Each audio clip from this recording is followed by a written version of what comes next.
Ladies and gentlemen, your candidates.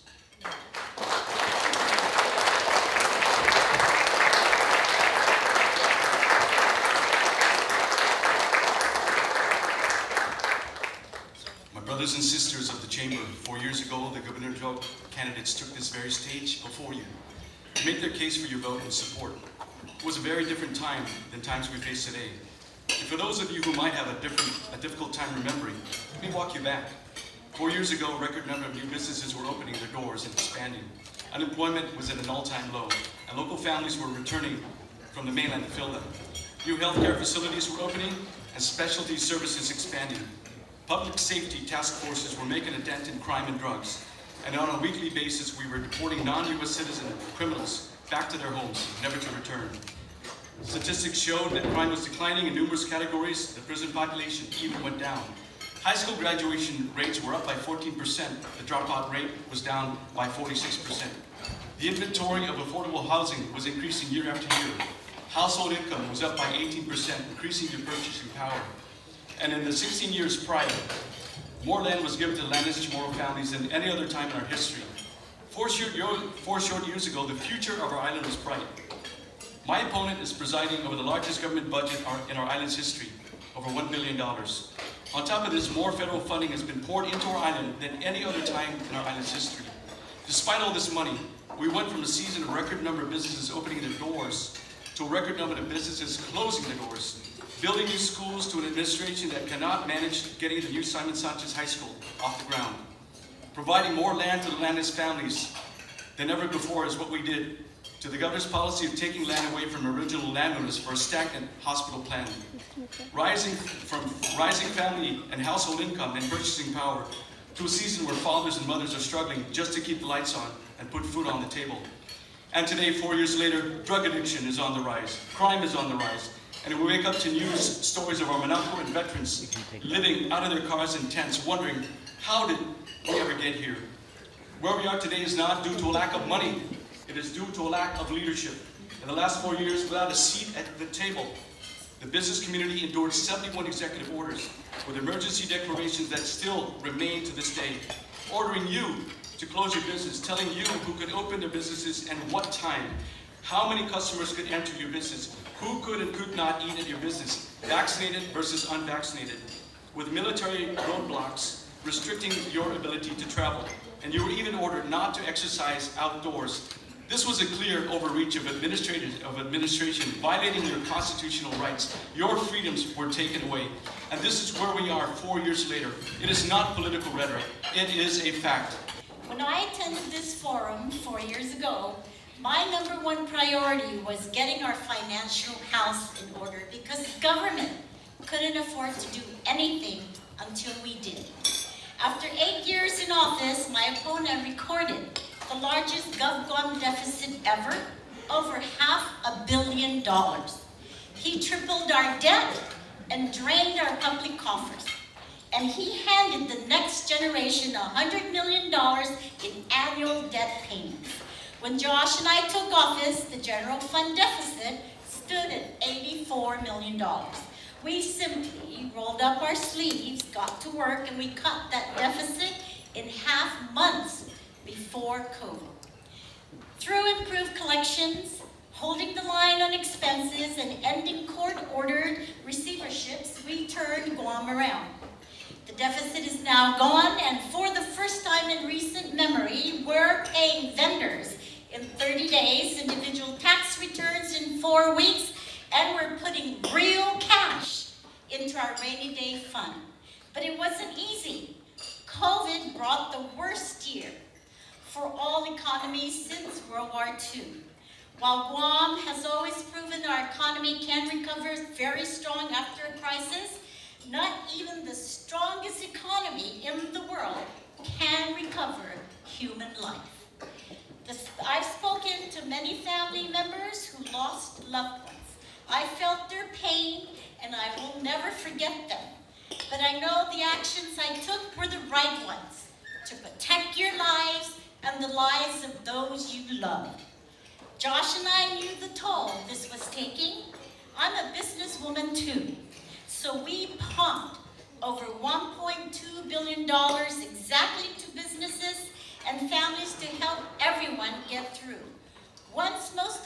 were vaccinated, we guided our island back to recovery. A recovery that is working. Look at Tumon, look at construction starts and new business license. Look at unemployment numbers. After rising to over 19% during COVID, unemployment is back down to 5.1% as of March this year. That is a lower unemployment rate than all 8 years under my opponent, and it's still failing. Our financial house is strong. Our tourism rebound is far exceeding forecasts. Our people are getting trained and back to work. Now it's time to choose who will lead us into prosperity. I ask each of you, vote for Lou and Josh. Choose to keep Guam moving forward. Public Law 3654 mandates the hiring of law enforcement officers to increase our public safety annually.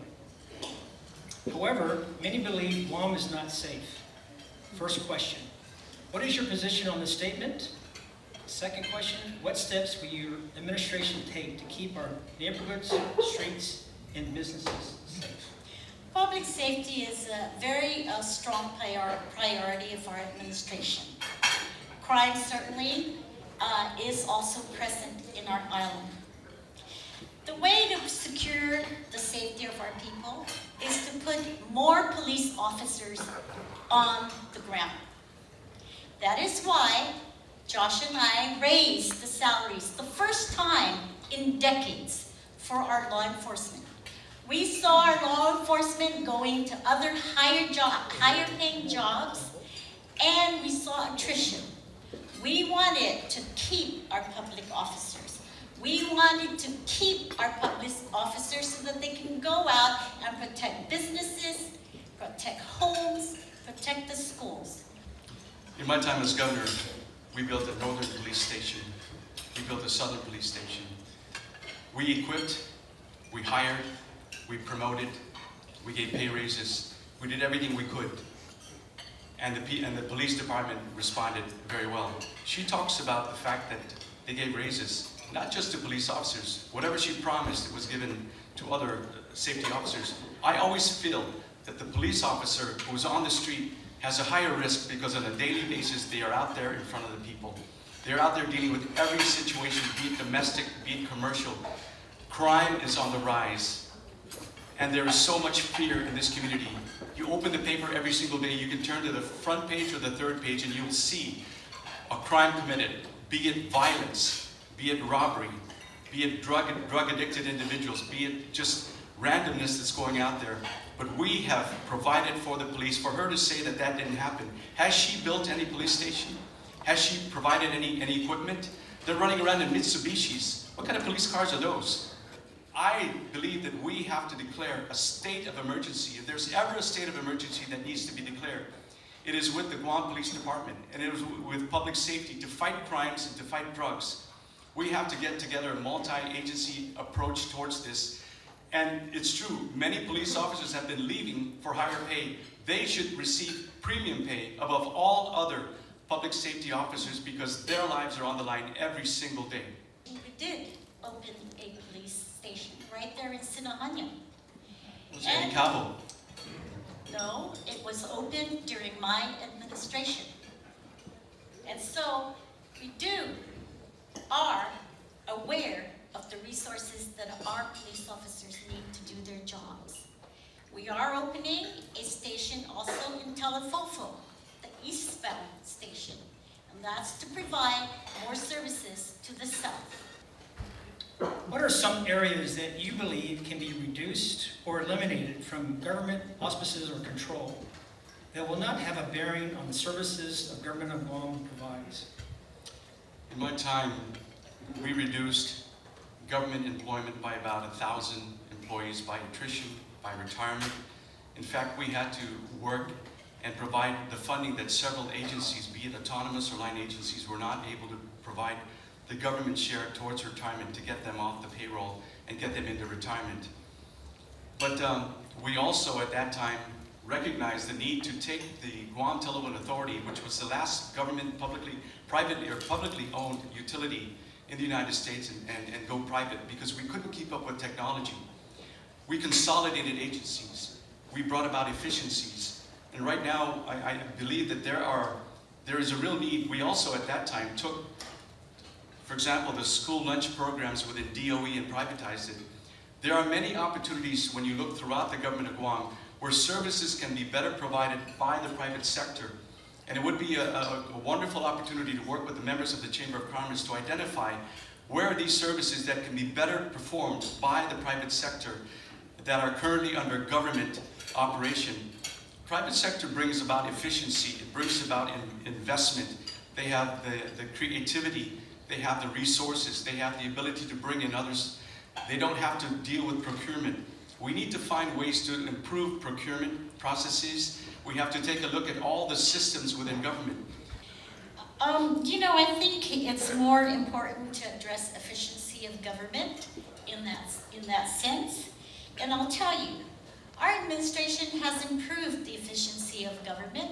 We've improved tax collection to the point where we retired the deficit in 2.5 years in a pandemic, and we created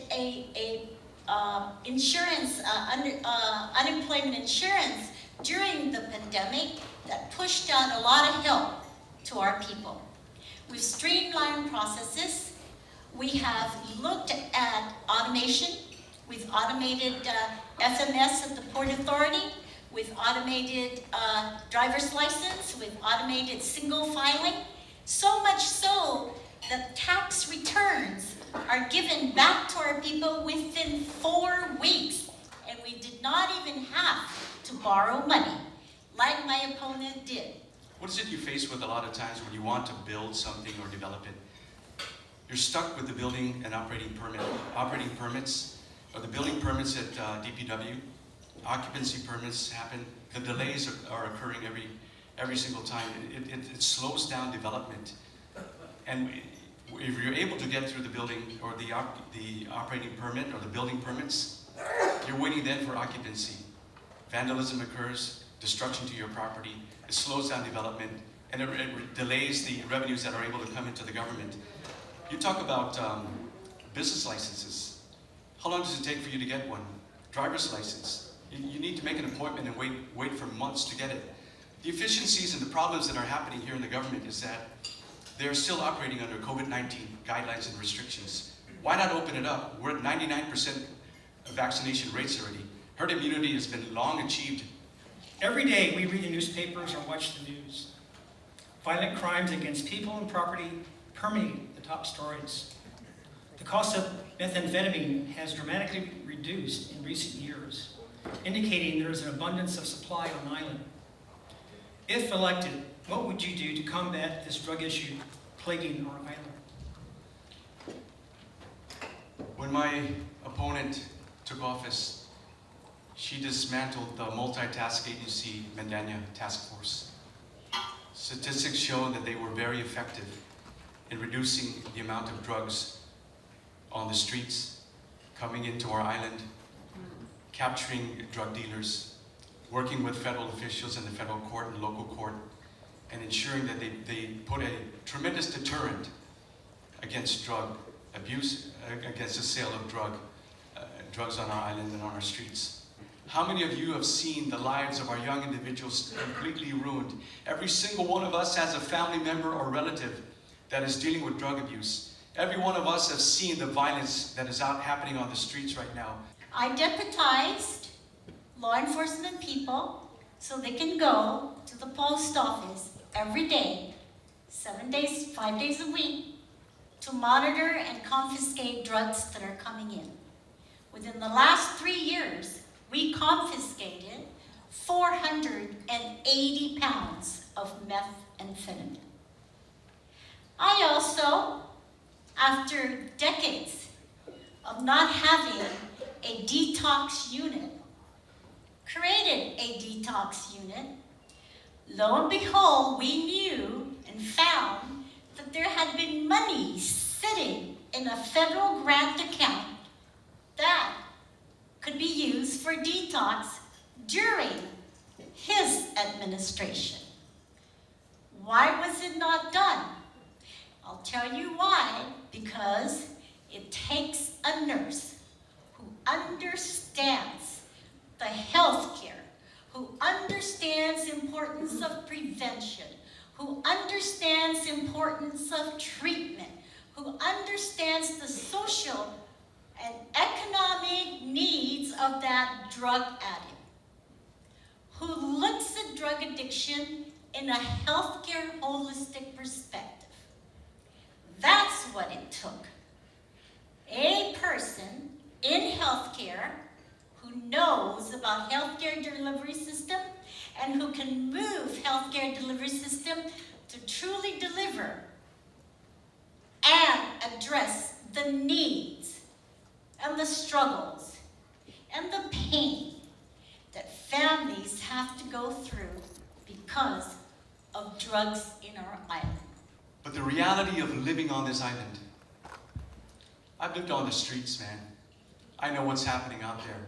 The people I deal with on a daily basis and the people that are out there on the streets that deal with the real life issues of our people, that's the reality, not what she's pointing out. The hurt, the pain, the suffering, and the drug abuse that is out there is actually absolutely real. How many prisoners are up there right now that have not even been able to see their families in over 2 years? Where are the faith-based initiatives that are available to help? Because you can heal a person. If we think that all we're going to use are these common sense and typical government programs to resolve the issues, it takes more than that. It takes a holistic approach. It is going to require faith-based initiatives where we can bring in the power of our Lord to help change their lives. In the world of investments, past performance is a strong indicator of future performance. So where should you invest your vote in November? My opponent's performance over 8 years included the largest increase in government borrowing and debt, the highest number of homelessness, and the worst record on tourism in 30 years. And though we can't forget the past, together we are turning a new page. I have never been more confident in our ability to perform, to strengthen and grow Guam's future. I am confident not simply because I am governor, but because of the determination and will of you, the people of Guam. I see it in every small business person who fought through the pandemic and stood by your employees. I see it in the strong return of tourism. Flights are already back at 50% from pre-COVID numbers. Restaurants are busting at the seams. $14 million in hotel upgrades are nearly done. And unemployment has recovered but to 5% and it's still falling.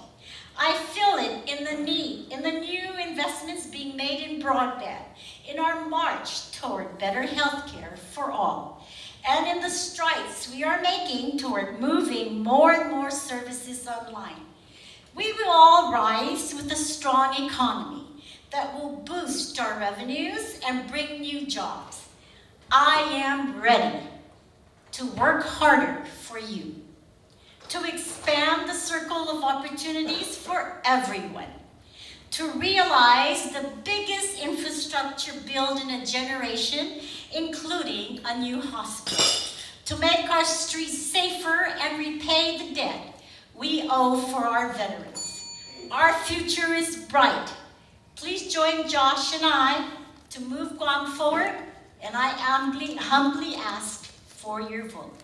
When someone is given power and authority, their character is revealed.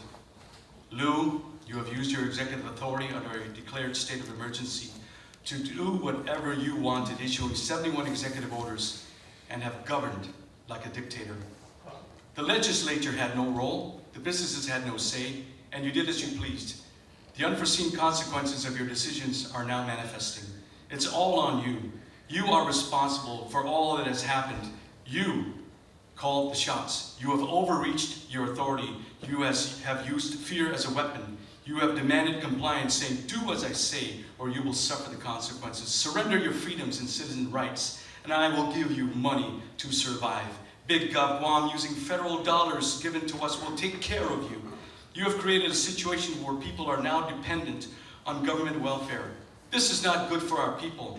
The great quit, the great resignation has taken place. Why work when one can stay home and get federal money for free?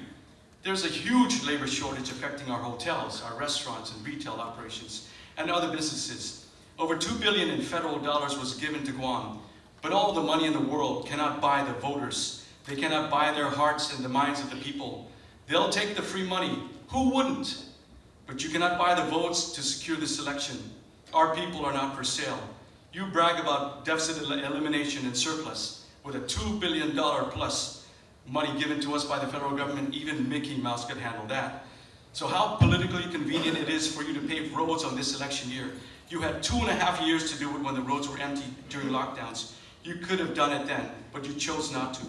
Your response to the pandemic was no more than a political response than it was a public health response. Crime, fear, inflation, the high cost of living are hurting our people, and you are blind to it and refuse to acknowledge it. So remove the scales from your eyes and unplug your ears and hear the cries of our people.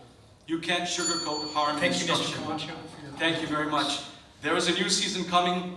The light is coming. Vote Camacho Ada. Thank you. All right. Ladies and gentlemen, members of the Chamber of Commerce, thank you very much for your kind patience and decorum. Also, let's give a round of applause to both candidates.